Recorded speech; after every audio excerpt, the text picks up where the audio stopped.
Taiwan announces a landmark decision for the country's same-sex marriage law. Plans for a new gas-fired power plant in Tainan spark anger among locals. Why people in Taiwan still prefer traditional paper calendars to using their cell phones when it comes to planning their schedule. Plus, it's almost the Lunar New Year holidays, and people around Taiwan are enjoying their year-end banquets. And this one at Taipei Main Station is organized especially for the homeless.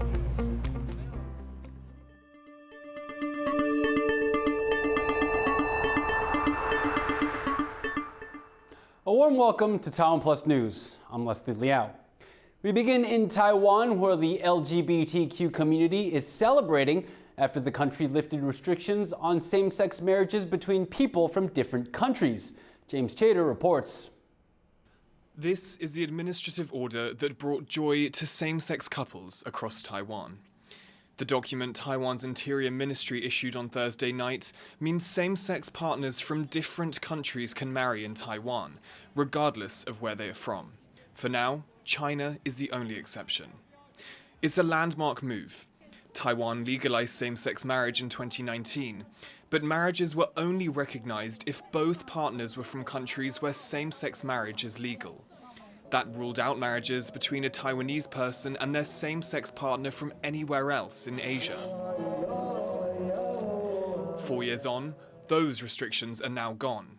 And that means hundreds of transnational couples waiting to wed will have their marriages recognized by Taiwanese law. 对于行政团队非常的肯定，就是可以能够让跨国伴侣获得法律上的支持。因为我觉得人嘛，总是群居的动物，总是有需要伴侣，不应该限制在说他是一个什么样的性别上。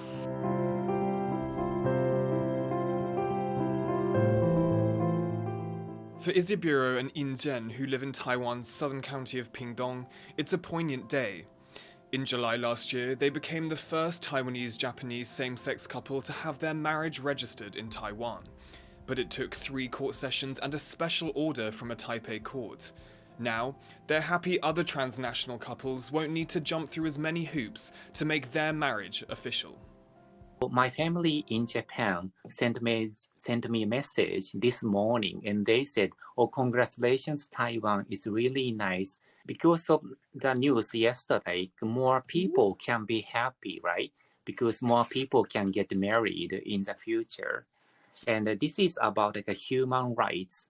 Like we are all equal. So, what do you hope this decision will do for advancing LGBTQ rights across the region? I really hope that this great news have a good influence on Japan, and Japan's society will change too in the future, near in the future. I think maybe other countries will think that Taiwan is keep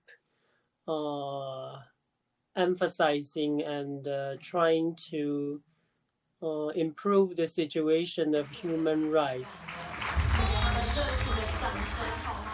Taiwan's reputation for LGBTQ rights is already strong.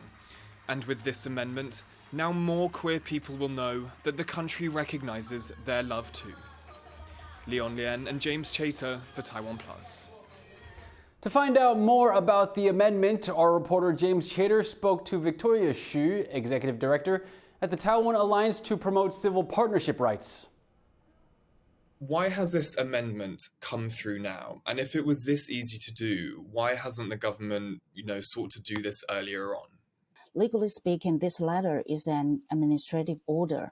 And in the past 4 years, there were different legal views on the issue of transnational same-sex marriage in Taiwan.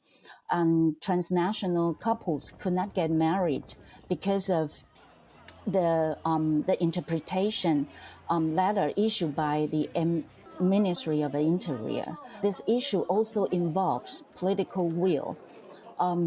Someone must make a clear policy decision, and then different ministries can communicate, coordinate, and cooperate. But however, in the past, high-level government officials kind of hesitated about this policy decision. So it took years of legal battles and social advocacy and political lobbying to usher in this reform. And could you explain for us why it is that Chinese nationals are currently not included in this amendment? But I believe that for the Taiwan government, it is clearly because of the the RPC's threat to Taiwan, made Taiwan government has more national security concerns regarding the cross-strait same-sex marriage.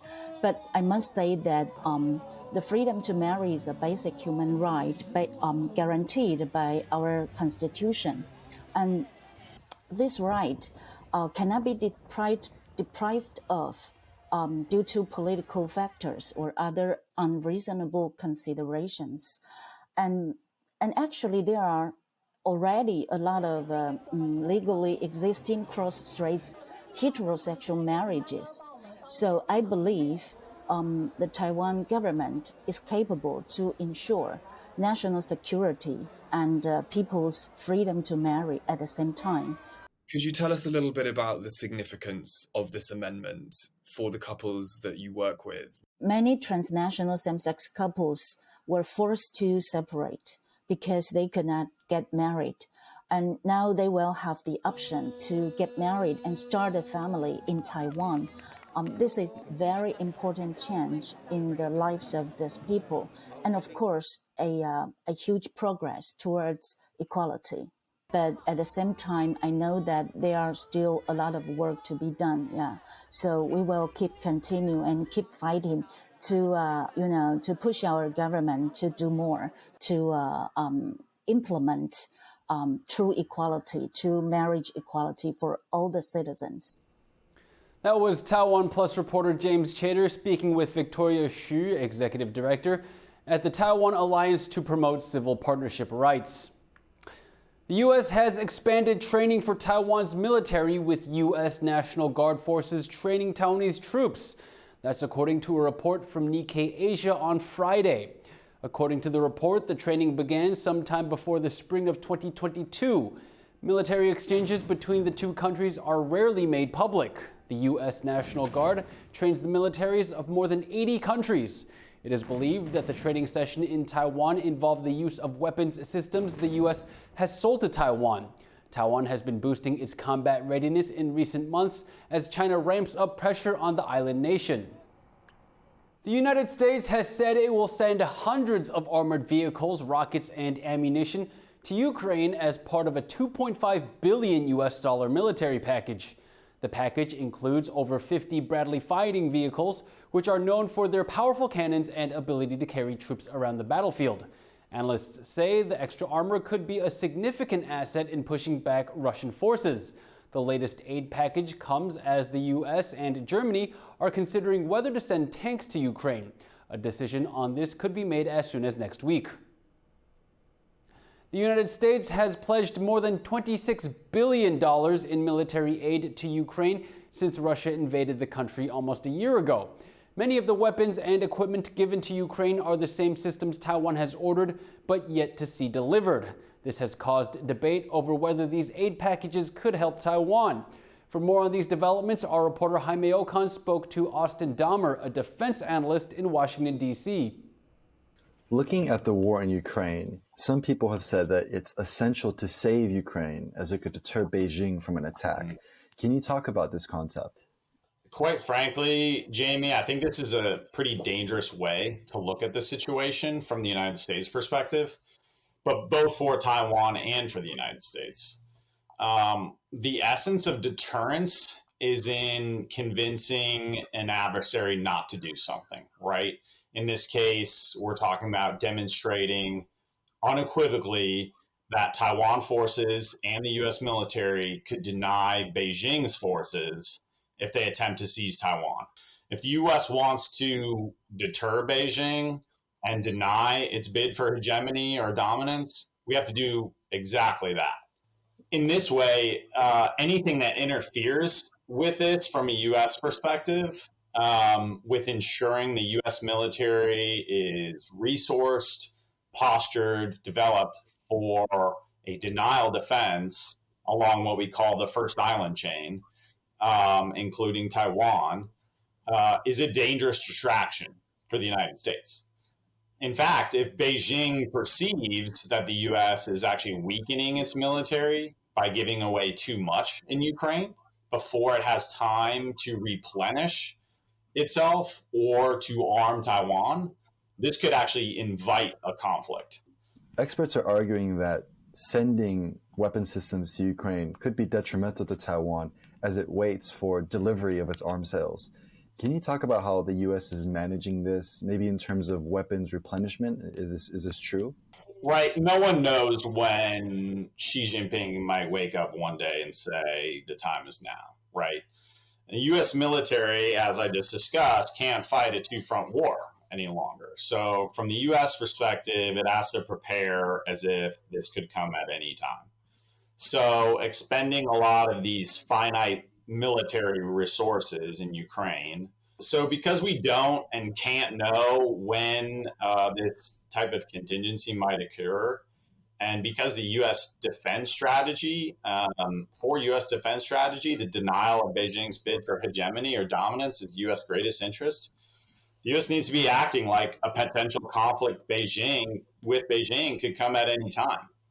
And for the purposes of your question, that means conserving these military systems, both for U.S. military use and for supplying them to Taiwan. The answer is not, from the U.S. perspective, just ramp up production. That's going to take years based on the status of the U.S. industrial base. And the U.S. has already given away a staggering amount of some of these munitions. So yes, the U.S. can and should ramp up production, but in the meantime, in those intervening years, it still needs to make prudent choices about the allocation of these scarce military resources. So in short, the concerns in Taiwan, to the extent that there are well-founded. That was Austin Dahmer, a defense analyst in Washington, D.C., speaking with TaiwanPlus reporter Jaime Okan. Staying with our focus on China, it's been nearly 2 months since China saw widespread COVID-19 protests that shook the nation. Now, authorities are continuing to quietly round up and jail protesters. Ryan Kilpatrick has this report. It was one of the biggest moments of the year. All across China, crowds took to the streets to protest for harsh zero-COVID measures that had ruled their lives for years. Many held up blank sheets of A4 paper to get around the country's restrictions on speech. On the surface, it looked like they'd won as Beijing furiously began backpedaling its pandemic policy. But since then, many of the protesters have been living in fear or in detention. 为什么还要悄无声息地带走我们？我们是谁不得不用来交差的任务？这一场报复是为了什么？为什么要用我们这些普通青年的人生作为代价？我们不想凭空被消失，我们想知道为什么是我们会被定罪，定罪我们的证据是什么。 In this video, pre-recorded in the event of her disappearance, Beijing-based editor Cao Zhixin pleads for help. She is one of around 24 protesters believed to have been taken away in a nationwide sweep.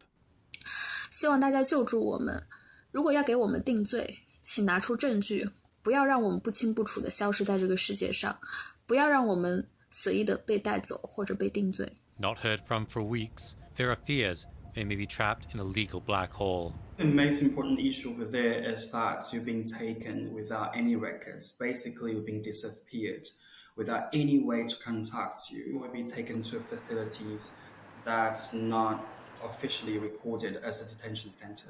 Another thing is that people who put you in detention might not be the people who guard you. It also makes it difficult for you to really understand where you are and what kind of crimes you're being accused or being charged of. It may be a familiar scenario for observers, but this time around, they say it is even worse, compounded both by Xi Jinping's crackdown on rights lawyers and journalists and the detainees' inexperience. In these protests, a lot of people are rather new, like they are not, say, the typical human rights offenders that we know.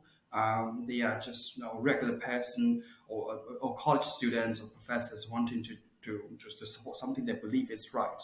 And I think they also put them in a bit more difficult situation because without this experience of being, say, a long-term human rights activist, it might not be as easy as other people to get that support network. In spite of this, the A4 protesters could represent the saplings of a new generation of activists, and authorities seem determined to cut them down early. Large protests need to have organizers, and that's the scariest thing to the Communist Party. So they, over the years, they punish the organizers far more severe than a single professor sitting in his or her study writing an article calling CCP to step down. So they have smashed these aspiring organizers of civil society to pieces. They can't arrest everybody. They know that. They have to pick. They want to identify, above all, who are the people who are organized. Details about the detainees remain few, but around China and the world, many are watching, waiting for the day they are able to finally enjoy the relative freedom from the government's grip that the protesters' actions helped achieve. Ryan Hill-Kilpatrick for TaiwanPlus. Returning now to Taiwan, residents of a district in Taiwan's southern city of Tainan are protesting plans for a gas-fired power plant that would be built near residential areas. The proposed plant is part of an initiative to see Taiwan achieve net zero carbon emissions in under 30 years. Though this land in the Anding district of Tainan may look rather barren, crops do still grow here. But plans to establish another type of plant in the area have been far less fruitful. Earlier this month, the Dual-Way Power Company announced a project to build a gas-fired power plant on this plot. The proposal was not met with a warm welcome, attracting the ire of nearby residents. Locals are angry that blueprints place the proposed structure only 800 meters away from social housing. Another worry is how close the generator would be to several schools and to Annan Hospital just 5 kilometers away. 我们政府的政策呢，我们台南市的政策呢，低碳的这样的一个政策可以继续实行贯彻。自救会的主要的诉求就是远离住宅区，远离台南。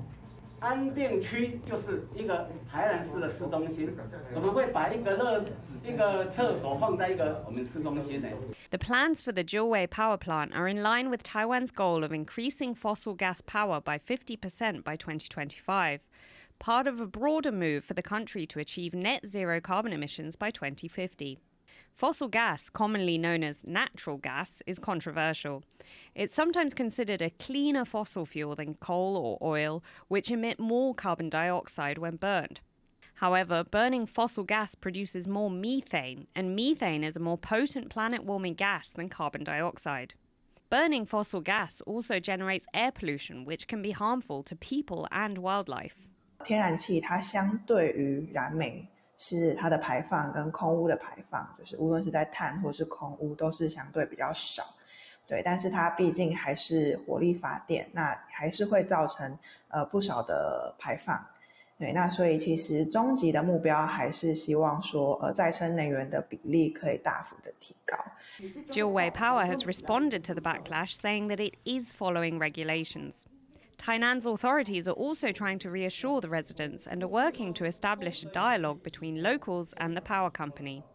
But while the matter awaits resolution, for many people in Anding, the prospect of a gas-burning plant being built near their homes has left a foul smell in the air.